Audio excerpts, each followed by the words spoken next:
जय हिंद दोस्तों, स्वागत है आप सभी का अपने YouTube channel fact with Ravi में। तो आज हम इस वीडियो में पढ़ने वाले हैं खान सर के द्वारा जो आपका बिहार पुलिस के लिए टेस्ट लिया जा रहा है, जिसमें हम पढ़ने वाले हैं टेस्ट नंबर 8 पढ़ने वाले हैं। ठीक, ये आपका खान सर के द्वारा चलाया गया टेस्ट सीरीज़ है जिसमें हम 8वां पढ़ने वाले हैं और इससे पहले हमने 7 तक पूरा कंप्लीट पढ़ लिया। ठीक, तो यदि आप लोगों ने सारे वीडियो नहीं देखी तो जाके देख लीजिए, और यदि आप लोग चैनल पहली बार आए हैं तो प्लीज़ चैनल को सब्सक्राइब कर लीजिएगा, ताकि जब वीडियो को अपलोड किया जाए तो सबसे पहले आपको इसका नोटिफिकेशन मिल जाए। ठीक, और इसमें कितना होता है, 100 क्वेश्चन होता है पूरा। ठीक, 100 क्वेश्चन का पूरा प्रैक्टिस सेट होता है। देखेंगे ये पूछा कब गया है, तो ये आपका पूछा गया था 15 जून 2025 को। ठीक, यानी कि एक दिन पहले ही आपका टेस्ट लिया गया है। चलिए यहाँ पे हम देखते हैं पहले क्वेश्चन से और बताएंगे इसका राइट आंसर। चलिए, पहला क्वेश्चन आपका लिखा हुआ है, निम्नलिखित में से कौन सा विद्रोह 1857 के बाद हुआ था। ठीक, तो आपको बताना है इसमें से कि कौन सा विद्रोह 1857 के बाद हुआ। ठीक, तो देखेंगे यहाँ पे पहला लिखा हुआ आपका सन्यासी विद्रोह। ठीक, तो सन्यासी विद्रोह कब हुआ था, तो सन्यासी विद्रोह हुआ था आपका 1763 में शुरू हुआ था। ठीक, और 1800 तक चला। ठीक, ये हो गया सन्यासी विद्रोह। और नील विद्रोह कब हुआ था, तो नील विद्रोह 1857 के बाद हुआ था। कब हुआ था ये, 1859 यानी कि 1859 में हुआ था। ठीक, 1859-60 में हुआ था नील विद्रोह। ठीक, और क्या आपका प्लासी की लड़ाई, प्लासी की लड़ाई कब हुआ था, तो ये 23 जून 1757 को हुआ था, 1757 को हुआ था आपका। ठीक, तो इसमें जो राइट आंसर हो जाएगा आपका ये हो जाएगा नील विद्रोह, ये 1857 के बाद यानी कि 1859 को हुआ। एक और देख लेते हैं यहाँ पे पानीपत का युद्ध, ये नोट कर लीजिए। अब पानीपत का युद्ध का देखते हैं। ठीक, तो पानीपत के कितने युद्ध हुए, 3 युद्ध हुए। पहला 1526 में हुआ, बाबर और इब्राहिम लोदी के मध्य। दूसरा 1556 में हुआ। ठीक, अकबर और हेमू के मध्य हुआ। तीसरा 1761 में हुआ, अहमद शाह अब्दाली और मराठा के बीच हुआ। अब देखते हैं नेक्स्ट क्वेश्चन यहाँ पे 2। चलिए देखेंगे यहाँ पे क्या लिखा हुआ है, प्रथम विश्व युद्ध में कुल कितने गुट मुख्य रूप से शामिल थे। तो प्रथम विश्व युद्ध यानी कि जो 1914 हुए थे, 1914 में हुआ था, उसमें कितने गुट थे, तो 2 हो जाएगा। ठीक, तो 2 हो जाएगा इसका राइट आंसर। और दो में कौन कौन से थे, तो एक था आपका मित्र राष्ट्र। ठीक, ये गुट का नाम था, एक था मित्र और राष्ट्र, एक ये हो जाएगा। इसमें कौन कौन से देश थे, तो इसमें फ्रांस, ब्रिटेन, रूस, ये 3 देश थे। ठीक, फ्रांस, ब्रिटेन, रूस, ये हो जाएंगे 3। और दूसरा था केंद्रीय शक्तियाँ, एक दूसरा गुट का नाम था केंद्रीय शक्तियाँ।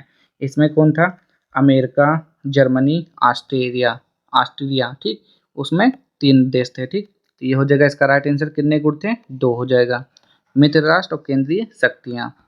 नेक्स्ट है यहाँ पे, रॉलेट एक्ट को किस नाम से जाना जाता था, तो रॉलेट एक्ट को काला कानून के नाम से जानते थे। ठीक, किसे, ये 1919 में लागू किया गया था, जिसे क्या बोलते हैं, काला कानून। बढ़ते हैं हम यहाँ पे क्वेश्चन नंबर 4। 4 अप्रैल 1930 में चटगांव में शस्त्रागार पर किसने हमला किया था, तो यहाँ पे 4 का राइट आंसर आपको बताना है। यहाँ पे किसने हमला किया था, तो बताइए क्या हो जाएगा आपका, A, B, C या फिर D। तो ये हो जाएगा आपका सूरसेन हो जाएगा। ठीक, क्या हो जाएगा, सूरसेन हो जाएगा इसका राइट आंसर। आगे बढ़ते हैं यहाँ पे 5वां, लाला हरदयाल किस क्रांतिकारी संगठन से जुड़े थे, तो लाला हरदयाल आपके किससे जुड़े थे, क्या बोलेंगे यहाँ पे, गदर पार्टी से जुड़े थे। तो आपको बताना है यहाँ पे इसका राइट आंसर लाला हरदयाल का, तो बिल्कुल सही है, गदर पार्टी हो जाएगा। तो गदर पार्टी की स्थापना कब हुई थी, 1913 में अमेरिका में किया गया था। किसने किया था, लाला हरदयाल ने। आगे देखेंगे यहाँ पे 6, भारत सरकार अधिनियम 1919 को किस योजना के आधार पर लागू किया गया था, तो बताएंगे यहाँ पे क्वेश्चन नंबर 6 का राइट आंसर क्या हो जाएगा, बताइए जल्दी से। तो ये हो जाता है आपका ऑप्शन नंबर सी हो जाएगा यहाँ पे, भारत सरकार अधिनियम 1919 को किस योजना के आधार पर लागू किया गया, तो मॉन्टेग्यू चेम्सफोर्ड योजना के तहत।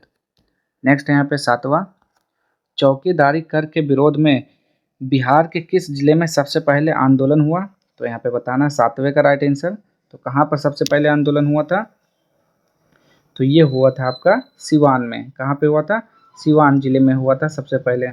और किसने किया था इसका आंदोलन का नेतृत्व, गंगा प्रसाद राय ने किया था। ठीक, तो सिवान हो जाएगा राइट आंसर। आगे बढ़ेंगे यहाँ पे 8वां,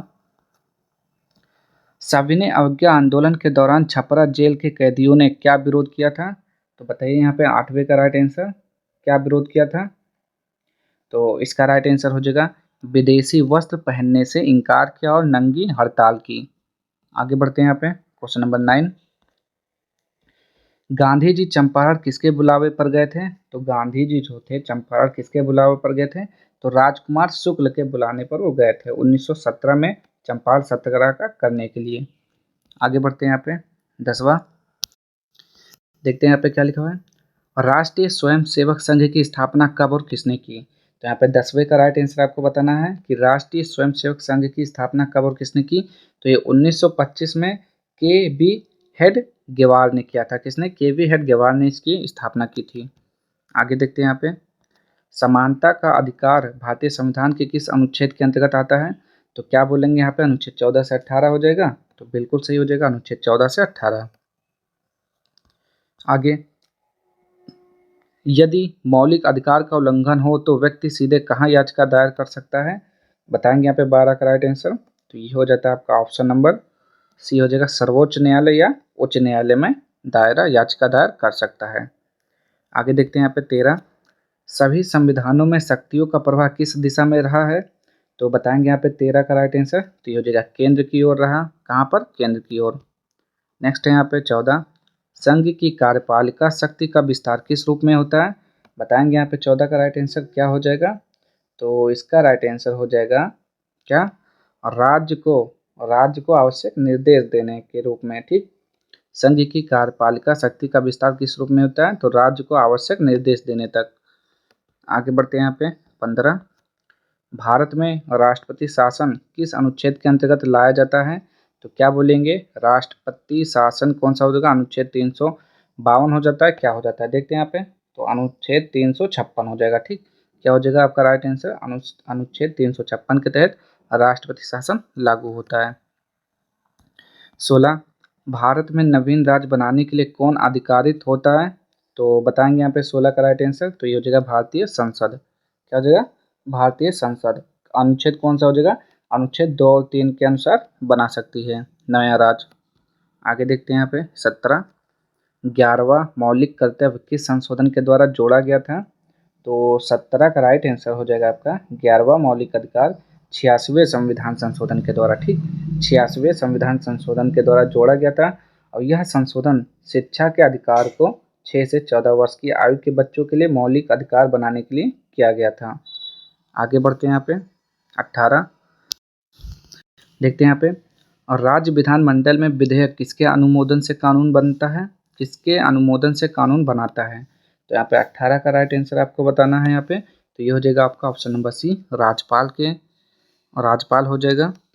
आगे बढ़ते हैं यहाँ पे 19, और राष्ट्रपति पद का चुनाव लड़ने वाले प्रत्याशी को कितनी जमानत राशि जमा करनी होती है? तो 19 का राइट आंसर आपको बताना है यहाँ पे कितना जमा करना होता है। तो ये हो जाएगा आपका 15,000 रुपये। ठीक, कितना? 15,000 रुपये। आगे देखेंगे यहाँ पे 20, निम्नलिखित भारतीय राजनैतिक संस्थाओं में से कौन सी संस्था देश के मौजूदा कानून में संशोधन कर सकती है? तो कौन कर सकता है? तो संसद ही कर सकता है। आगे बढ़ते हैं यहाँ पे 21, मधुबनी पेंटिंग किस प्रकार की शैली में की जाती है? तो बताएंगे यहाँ पे इसका राइट आंसर। मधुबनी पेंटिंग किस प्रकार की शैली में की जाती है? तो ये तो आपका बिहार में होता है मधुबनी वैसे, और ये हो जाएगा भित्ति चित्र और लघु शैली। 22 देखेंगे, स्वतंत्रता संग्राम सेनानी बाबू कुंवर सिंह ने 1857 के विद्रोह में किस स्थान से नेतृत्व किया था? तो क्या हो जाएगा? आरा हो जाएगा इनका राइट आंसर। तो बिल्कुल सही है, जगदीशपुर के आरा से किया था। नेक्स्ट है यहाँ पे बिहार छात्र आंदोलन का संबंध किस आंदोलन से जुड़ा था? बताएंगे यहाँ पे इसका राइट आंसर 23 का। तो ये हो जाएगा संपूर्ण क्रांति आंदोलन से जुड़ा था। किससे? संपूर्ण क्रांति आंदोलन से। आगे देखते हैं यहाँ पे नेक्स्ट, बिहार के प्रत्येक नगर परिषद में मुख्य पार्षद को क्या कहा जाता है? तो 24 का राइट आंसर बताइए यहाँ पे। उसे बोलते हैं अध्यक्ष बोलते हैं। ठीक, क्या बोलते हैं? अध्यक्ष बोलते हैं उसे। आगे देखते हैं यहाँ पे पाटलिपुत्र के नगर प्रशासन का वर्णन किस ग्रंथ में मिलता है? तो 25 का राइट आंसर बताइए। पाटलिपुत्र के नगर प्रशासन का वर्णन हमें मिलता है अर्थशास्त्र में। ठीक, कहाँ पे मिलता है? अर्थशास्त्र में मिलता है। और किसकी है पुस्तक? ये चाणक्य का है। आगे देखते हैं यहाँ पे, भारत के अधिकांश भाग में किस प्रकार की जलवायु पाई जाती है? तो 26 का राइट आंसर क्या हो जाएगा? उष्णकटिबंधीय जलवायु पाई जाती है। कैसी? उष्णकटिबंधीय। आगे, और रबी फसल को किस समय बोया जाता है? बताएंगे यहाँ पे। इसका राइट आंसर क्या हो जाएगा कि रबी फसल को किस समय बोया जाता है? तो ये हो जाएगा अक्टूबर से दिसंबर, यानी कि ठंडी के मौसम में बोया जाता है। और कौन कौन सा होता है आपका रबी का फसल में? गेहूं होता है, ठीक, गेहूं होता है, जौ होता है, ठीक, चना हो जाएगा, गेहूं, जौ, चना, मटर, ठीक, गेहूं और सरसों हो जाएगा। ये सब क्या होता है? रबी की फसल होता है। आगे देखेंगे यहाँ पे 28। चलिए देखते हैं यहाँ पे क्वेश्चन नंबर 28। भारत में प्रमुख खाद्यान्न फसल कौन सी है जिस पर अधिकांश जनसंख्या निर्भर करती है? तो बताएंगे यहाँ पे 28 का राइट आंसर क्या हो जाएगा? तो ये हो जाता है आपका चावल हो जाएगा, ठीक, क्या हो जाएगा? चावल हो जाएगा। आगे बढ़ते हैं यहाँ पे नेक्स्ट क्वेश्चन की तरफ। 29, गन्ना की खेती के लिए कौन सी मिट्टी सर्वाधिक उपयुक्त मानी जाती है? तो गन्ना की खेती के लिए गहरी दोमट मिट्टी होनी चाहिए, ठीक, कैसी? गहरी दोमट मिट्टी। नेक्स्ट यहाँ पे, भारत में चाय की खेती की शुरुआत सबसे पहले किस क्षेत्र में हुई थी? तो 30 का राइट आंसर आपको बताना है यहाँ पे। चाय की खेती सबसे पहले कहाँ पर शुरू की गई? तो ब्रह्मपुत्र घाटी में शुरू की गई थी, ठीक। आगे देखते हैं यहाँ पे नेक्स्ट, हरित क्रांति के अंतर्गत मुख्य रूप से किसका उपयोग किया गया है? तो 31 का राइट आंसर आपको बताना है यहाँ पे। हरित क्रांति के अंतर्गत मुख्य रूप से किसका उपयोग किया गया है? तो ये हो जाएगा आपका ऑप्शन नंबर सी, नए बीज, खाद और उर्वरक का उपयोग किया गया है। आगे देखते हैं यहाँ पे, भारत में विश्व का सबसे अधिक कौन सा संसाधन पाया जाता है? तो 32 का राइट आंसर आपको बताना है। तो ये हो जाएगा आपका पशुधन पाया जाता है, ठीक, क्या? पशुधन। आगे देखते हैं यहाँ पे, जीडीपी को किस अवधि के दौरान मापा जाता है? तो 33 का राइट आंसर आपको बताना है। तो ये हो जाएगा एक वर्ष में, ठीक, लेखा वर्ष में जिसे बोलते हैं फाइनेंशियल ईयर। आगे देखते हैं यहाँ पे, वस्तु विनिमय प्रणाली में लेन देन कैसे किया जाता था? तो 34 का राइट आंसर आपको बताना है यहाँ पे, क्या हो जाएगा? तो वस्तु के बदले वस्तु से। आगे देखते हैं यहाँ पे 35, मुद्रा का प्रयोग सबसे पहले क्यों आरंभ हुआ? तो बताएंगे यहाँ पे 35 का राइट आंसर, मुद्रा का प्रयोग सबसे पहले क्यों आरंभ हुआ? तो ये हो जाएगा वस्तु विनिमय प्रणाली की कठिनाइयों से बचने के लिए। आगे चलिए देखते हैं यहाँ पे क्वेश्चन नंबर 36, समाज की कुल आय का उपयोग मुख्यतः निम्नलिखित में से कहाँ किया जाता है? तो यहाँ पे बताएंगे 36 का राइट आंसर क्या हो जाएगा? तो ये हो जाता है आपका वस्तु एवं सेवाओं पर खर्च में किया जाता है इसका उपयोग। नेक्स्ट है यहाँ पे 37, क्या लिखा हुआ है? प्रोफेसर जीड के अनुसार साख क्या है? तो यहाँ पे बताना है कि प्रोफेसर जीड के अनुसार साख क्या होता है। तो ये हो जाएगा एक ऐसा विनिमय कार्य जो निश्चित अवधि के बाद भुगतान से पूरा होता है, उसे क्या बोलते हैं? साख बोलते हैं।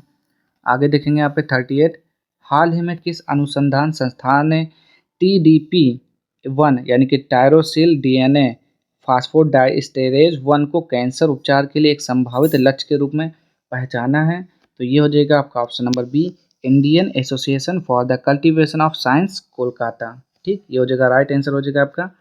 आगे बढ़ते हैं यहाँ पे नेक्स्ट क्वेश्चन की तरफ। 39, नवीन नवीन राम गुलाम किस देश के प्रधानमंत्री चुने गए हैं? तो 39 का राइट आंसर बताना है। तो ये हो जाएगा मॉरिशस हो जाएगा, ठीक, कौन हो जाएगा? मॉरिशस, सॉरी कौन नहीं, कहाँ के हो जाएंगे? मॉरिशस के चुने गए हैं। आगे बढ़ते हैं यहाँ पे नेक्स्ट क्वेश्चन की तरफ। 40, रेमोना नेशनल पार्क किस राज्य में स्थित है? तो 40 का राइट आंसर बताना है, रेमोना नेशनल पार्क किस राज्य में है? तो ये असम में है। आगे बढ़ते हैं यहाँ पे 41, फरवरी 2025 में किस राज्य सरकार ने क्लीन मोबिलिटी पॉलिसी 2025 से 2023 लॉन्च की है? तो क्या हो जाएगा यहाँ पे इसका राइट आंसर? तो कर्नाटक ने लॉन्च किया है। आगे देखते हैं यहाँ पे 42, निम्नलिखित में से किसने रावण वधम की रचना की है? तो रावण वधम की रचना किसने की है? तो भट्टी हो जाएगा इसका राइट आंसर। किसने? भट्टी ने।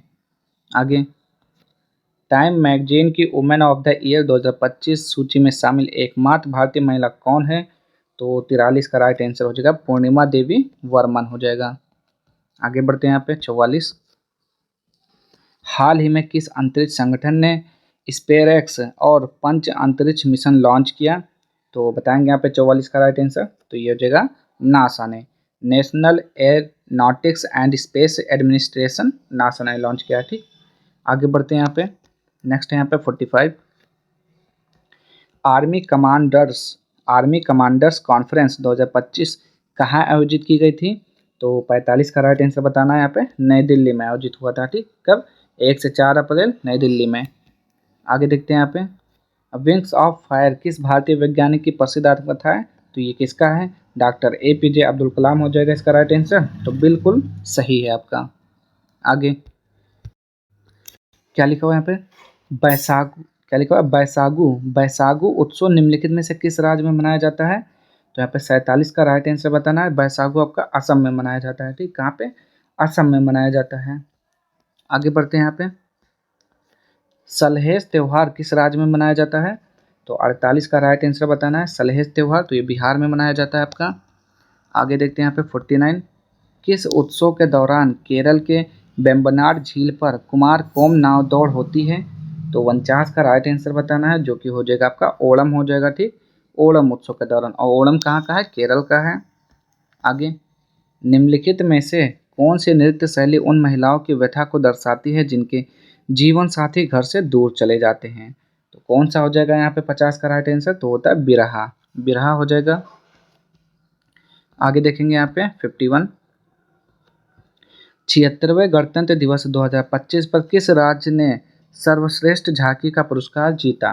तो 51 का राइट आंसर क्या हो जाएगा आपका? उत्तर प्रदेश ने जीता। ठीक, क्या हो जाएगा? उत्तर प्रदेश, अपना यूपी। आगे देखेंगे यहाँ पे 52 का देखेंगे, RS-24 यार्स एक अंतर महाद्वीपीय बैलिस्टिक मिसाइल है जिसे किस देश ने विकसित किया है? तो 52 का राइट आंसर हो जाएगा आपका, और रूस ने विकसित किया है। ठीक, किसने? रूस ने। आगे बढ़ते हैं यहाँ पे, विश्वनाथ कार्तिकेय ने किस उपलब्धि के कारण प्रसिद्धि प्राप्त की है? तो 53 का राइट आंसर आपको बताना है। तो सबसे कम उम्र में 7 महाद्वीपों की सबसे ऊंची चोटियां फतेह करने के लिए उन्हें जाना जाता है। आगे बढ़ते हैं यहाँ पे, लेजर किरण को जल में भेजने पर उसका पथ चमकीला क्यों दिखाई देता है? तो ये हो जाएगा प्रकीर्णन के कारण। ठीक, प्रकाश के प्रकीर्णन के कारण चमकीला दिखाई देता है। आगे, हीरे की चमक का मुख्य कारण क्या है? तो हीरे की चमक का मुख्य कारण पूर्ण आंतरिक परावर्तन हो जाएगा, पूर्ण आंतरिक परावर्तन। आगे, यदि प्रकाश किरण कम अपवर्तनांक वाले माध्यम से अधिक अपवर्तनांक वाले माध्यम में जाती है तो वह क्या करती है? तो 56 का राइट आंसर क्या हो जाएगा? अभिलंब की ओर मुड़ती है, अभिलंब की ओर मुड़ जाती है। आगे, प्रिज्म द्वारा श्वेत प्रकाश को 7 रंगों में विभक्त होने की घटना को क्या कहते हैं? तो उसे क्या बोलते हैं? वर्ण विक्षेपण बोलते हैं क्या? तो बिल्कुल सही है, उसे वर्ण विक्षेपण बोलते हैं। और 7 रंग को कैसे याद रख सकते हैं? आपको ऐसे VIV, विग योर, ऐसे याद कर सकते हैं। ठीक, violet, indigo, blue, green, yellow, orange, red, ये होता है आपका 7 रंग। आगे देखेंगे यहाँ पे 58, जब सूर्य का प्रकाश वायुमंडल से होकर गुजरता है तो यह किसके द्वारा प्रकीर्णित होता है? तो 58 का राइट आंसर बताना है यहाँ पे। तो ये हो जाएगा वायुमंडल के कणों के द्वारा। आगे देखेंगे यहाँ पे 59, निम्नलिखित में से कौन सा यंत्र सूक्ष्म वस्तुओं को देखने के लिए प्रयुक्त होता है? तो 59 का राइट आंसर आपको बताना है यहाँ पे। तो क्या हो जाएगा? सूक्ष्मदर्शी का प्रयोग करते हैं। आगे देखेंगे, गुरुत्वाकर्षण बल का संबंध मुख्यतः किस पर निर्भर करता है? तो 60 का राइट आंसर क्या हो जाएगा? द्रव्यमान और दूरी पर निर्भर करेगा। आगे देखते हैं यहाँ पे, किसी मापक यंत्र द्वारा मापा जा सकने वाला सबसे छोटा मान क्या कहलाता है? तो 61 का राइट आंसर हो जाएगा अल्पतमांक कहलाता है। ठीक, अल्पतमांक कहलाता है वो। आगे देखते हैं यहाँ पे 62, वेग में परिवर्तन को समय के सापेक्ष व्यक्त करने की प्रक्रिया को क्या कहते हैं? तो बताएंगे यहाँ पे क्या हो जाएगा इसका राइट आंसर 62 का। तो उसे बोलते हैं त्वरण। क्या बोलते हैं? उसे त्वरण बोलते हैं। आगे बढ़ेंगे यहाँ पे 63, प्रक्षेप गति को किन 2 घटकों में विभाजित किया जा सकता है? तो इसका राइट आंसर बताइए। तो ये हो जाएगा आपका क्षैतिज और ऊर्ध्वाधर गति हो जाएगा, यानी कि ऑप्शन नंबर 4 इसका राइट आंसर हो जाएगा। आगे बढ़ते हैं यहाँ पे हम, नेक्स्ट है यहाँ पे 64, विलयन किसे कहते हैं? तो विलयन क्या होता है? तो विलयन होता है 2 या 2 से अधिक पदार्थों का समांगी मिश्रण।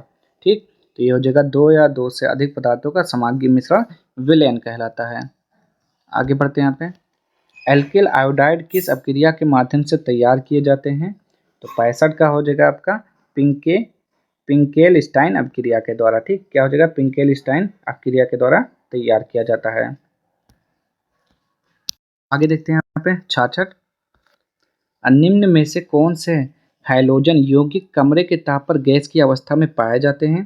तो 66 का राइट आंसर आपको बताना है, यहाँ पे सी हो जाएगा, मैथिल क्लोराइड और मैथिल ब्रोमाइड हो जाएगा। आगे देखते हैं यहाँ पे 67, वह साम अवस्था जिसमें एक या एक से अधिक भिन्न प्रावस्थाएं शामिल होती हैं क्या कहलाती हैं? तो 67 का राइट आंसर हो जाएगा बिस्मांग साम अवस्था कहलाता है। ठीक, क्या? बिस्मांग साम अवस्था। नेक्स्ट यहाँ पे एसिटिक अम्ल के विलयन में एसीटेट आयन मिलाने पर क्या होता है? तो बताएंगे यहाँ पे 68 का राइट आंसर, तो ये होगा हाइड्रोजन हाइड्रोजन प्लस घटता है। ठीक, यानी कि हाइड्रोजन आयन जो है वो घटता है उसमें। आगे देखेंगे यहाँ पे 69, एसिटिलीन का उपयोग किसमें किया जाता है? तो एसिटिलीन का उपयोग हम किसमें करते हैं? तो आर्क वेल्डिंग में करते हैं। किसके? आर्क वेल्डिंग में इसका प्रयोग किया जाता है। आगे बढ़ते हैं यहाँ पे 70, एरोमेटिक हाइड्रोकार्बनों को और किस नाम से जाना जाता है? तो 70 का राइट आंसर आपको बताना है, जो कि हो जाएगा आपका ऑप्शन नंबर बी, यानी कि एरिन के नाम से जानते हैं। नेक्स्ट है यहाँ पे क्या लिखा हुआ है 71, निम्न में से कौन सा यौगिक एरोमेटिक नहीं है? तो बताएंगे हमें एरोमेटिक कौन सा नहीं हो जाएगा, तो ये हो जाएगा हेक्सेन। हेक्सेन क्या है? हेक्सेन एरोमेटिक नहीं है। हेक्सेन एक चक्रीय हाइड्रोकार्बन है, जबकि बेंजीन, नेप्थलीन और टोल्यून एरोमेटिक यौगिक हैं। ये आपके एरोमेटिक यौगिक हैं और हेक्सेन नहीं है। आगे देखते हैं एलपीजी का पूरा नाम क्या होता है? तो एलपीजी का क्या हो जाएगा? लिक्विफाइड पेट्रोलियम गैस होता है। ऑप्शन नंबर ए बिल्कुल सही है इसका। आगे बढ़ते हैं यहाँ पे,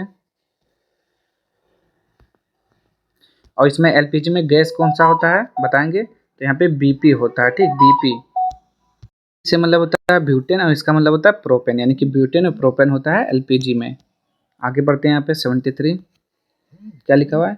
स्मेटोजेनेसिस किस अंग में होती है? तो बताएंगे यहाँ पे 73 का राइट आंसर, तो ये हो जाएगा वृषण में होता है। ठीक, कहाँ पे? वृषण में होता है। आगे देखेंगे यहाँ पे 74, समसूत्री विभाजन क्लीवेज की शुरुआत कब होती है? तो 74 का राइट आंसर आपको बताना है यहाँ पे, तो ऑप्शन नंबर सी, जब युग्मनज स्तमस से होकर गर्भाशय की ओर बढ़ता है। ठीक, आगे बढ़ते हैं यहाँ पे नेक्स्ट क्वेश्चन की तरफ 75, भ्रूण विकास की वह अवस्था जिसमें 3 भ्रूण पत्रक बनते हैं कहलाती है? तो क्या कहलाती है? तो वह कहलाती है गैस्ट्रुलेशन। गैस्ट्रुलेशन कहलाती है वो। आगे बढ़ते हैं यहाँ पे नेक्स्ट, फीटल इंजेक्शन रिफ्लेक्स किसके द्वारा प्रेरित होता है? तो बताएंगे यहाँ पे 76 का राइट आंसर, तो वो होता है पूर्ण विकसित भ्रूण और प्लेसेंटा से, प्लेसेंटा के द्वारा प्रेरित होता है। आगे, जब एक ही नस्ल के पशुओं के मध्य प्रजनन कराया जाता है तो उसे क्या कहते हैं? तो उसे बोलते हैं अंतः प्रजनन बोलते हैं। ठीक, क्या बोलते हैं? अतः अतः प्रजनन बोलते हैं उसे। ठीक, और जबकि भिन्न भिन्न नस्लों के मध्य प्रजनन कराया जाता है तो उसे बहि प्रजनन बोलते हैं। ठीक, यानी कि भिन्न भिन्न अगर जाति होगी तो उसने बहि प्रजनन बोलेंगे। आगे बढ़ते हैं यहाँ पे 78, कृत्रिम वीर्य सेचन का मुख्य उद्देश्य क्या होता है? कृत्रिम वीर्य सेचन का मुख्य उद्देश्य क्या होता है? 78 का राइट आंसर आपको बताना है यहाँ पे, तो इसका राइट आंसर हो जाएगा वांछनीय गुणों वाले पशुओं का प्रजनन। ठीक, वांछनीय गुणों वाले पशुओं का प्रजनन। नेक्स्ट है यहाँ पे मात्स्यिकी किससे संबंधित है? मात्स्यिकी किससे संबंधित होता है? तो ये हो जाएगा मछली पालन, पकड़ने और बेचने से संबंधित है। आगे बढ़ते हैं यहाँ पे, अब मैथ का क्वेश्चन है यहाँ पे, तो 80 को जब सॉल्व करेंगे तो यहाँ पे क्या हो जाएगा इसका राइट आंसर? तो ये 4/7 आ जाएगा। ठीक, करके देखिएगा मैथ वाले क्वेश्चन।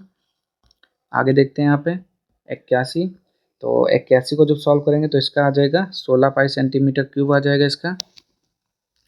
आगे देखते हैं यहाँ पे 82, 82 को जब सॉल्व करेंगे तो इसका राइट आंसर क्या आ जाएगा? तो जब 82 को सॉल्व करते हैं यहाँ पे तो क्या हो जाएगा इसका राइट आंसर? इसका आ जाएगा 3/4।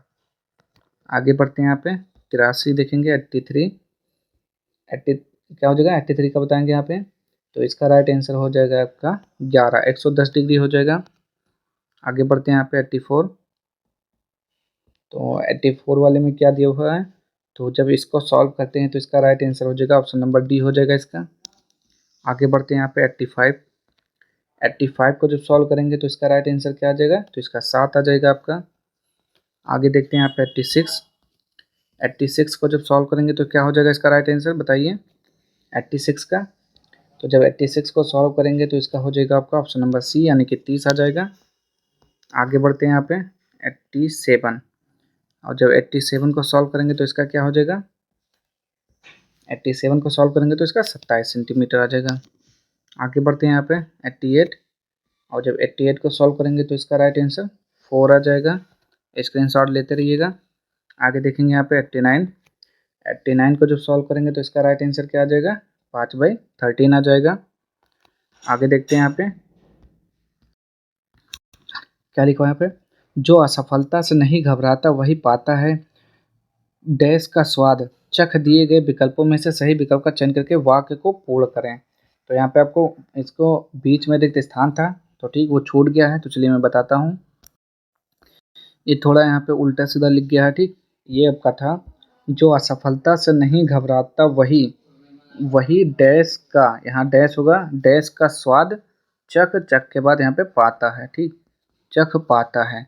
तो क्या हो जाएगा, उदासी का स्वाद, खुशी का स्वाद, नाकामी या फिर सफलता। तो ये हो जाएगा सफलता का स्वाद चख पाता है, ठीक। आगे देखेंगे यहाँ पे 91। दिए गए नीचे दिए वाक्यांश के लिए उचित शब्द दिए गए विकल्पों में से चुनिए। जो कठिनाई से मिलता हो, जो कठिनाई से मिलता हो उसे क्या बोलते हैं, दुर्लभ बोलते हैं, क्या बोलते हैं उसे बताइए। तो बिल्कुल सही है, दुर्लभ होता है जो कठिनाई से मिले। नेक्स्ट है यहाँ पे 92 देखेंगे, यहाँ पे क्या लिखा हुआ, आज मेरा सपना साकार हो गया। इस वाक्य में प्रयुक्त शब्द साकार का विलोम शब्द क्या हो जाएगा। तो साकार का निराकार होता है, ठीक, क्या होता है, साकार का निराकार। आगे बढ़ेंगे यहाँ पे 93। निम्न वाक्यांश के लिए विकल्पों में से उपयुक्त शब्द चुनें। सावन हरे न भादो सूखे, इस मुहावरे का अर्थ आपको बताना है। तो इसका मतलब होता है हमेशा एक सी दशा ना होना। तो इसका मतलब हुआ हमेशा एक सी दशा में होना। सावन हरे न भादो सूखे मतलब हमेशा एक जैसा ही हमेशा रहना, वही होता है सावन हरे न भादो सूखे, एक जैसे बने रहना। निम्नलिखित में से अशुद्ध वर्तनी है तो कौन सा है, अहसात, अनुपस्थिति, अध्ययन, कुमुदनी। कुमुदनी गलत लिखा हुआ है शायद, हाँ बिल्कुल सही है, कुमुदनी गलत लिखा हुआ है, इसमें क्या होनी चाहिए, कुमुदनी, कुमु दादा पे छोटी मात्रा ना, ये होता है कुमुदनी, ठीक। आगे देखते हैं, चलिए 95 देखेंगे आप। Select the most appropriate antonym of the underline word, यानी कि जो अंडरलाइन वर्ड दिया गया है उसका आपको क्या बताना है, आपको इसका बताना होगा, विलोम शब्द बताना है, ठीक। विलोम शब्द देखेंगे यहाँ पे अंडरलाइन कौन सा है, तो ये हो जाएगा आपका लाइबरल, ठीक, लाइबरल है अंडरलाइन, तो इसी का आपको बताना है, ठीक। तो इसका मतलब होता क्या है, ठीक। तो लिखा हुआ है Diya's parents are very liberal and allow her to do what she wants, यानी कि दिया के माता पिता बहुत उदार, इसका मतलब हुआ उदार हैं, बहुत उदार हैं और उसे वह करने देते हैं जो वह करना चाहती है। तो क्या हो जाएगा इसका राइट आंसर बताएंगे यहाँ पे, तो इसका विलोम शब्द बताना है।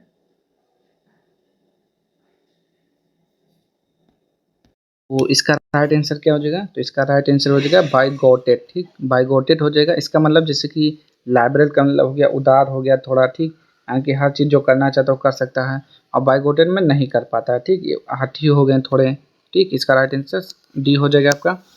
नेक्स्ट वाला देखते हैं यहाँ पे 96 देखेंगे, यहाँ पे 96 लिखा हुआ है select the most appropriate meaning of the given idiom. तो ये आपका ईडियम दिया हुआ है like a cat on hot bricks.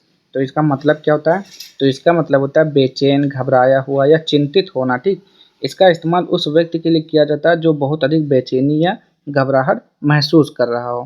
तो इसमें से आपको तीन ऑप्शन दिया हो, इसमें से कौन सा हो जाएगा आपका, तो ये हो जाता है आपका ऑप्शन नंबर डी हो जाएगा, someone who is anxious and restless to have a great time. इसका हो जाएगा राइट आंसर हो जाएगा।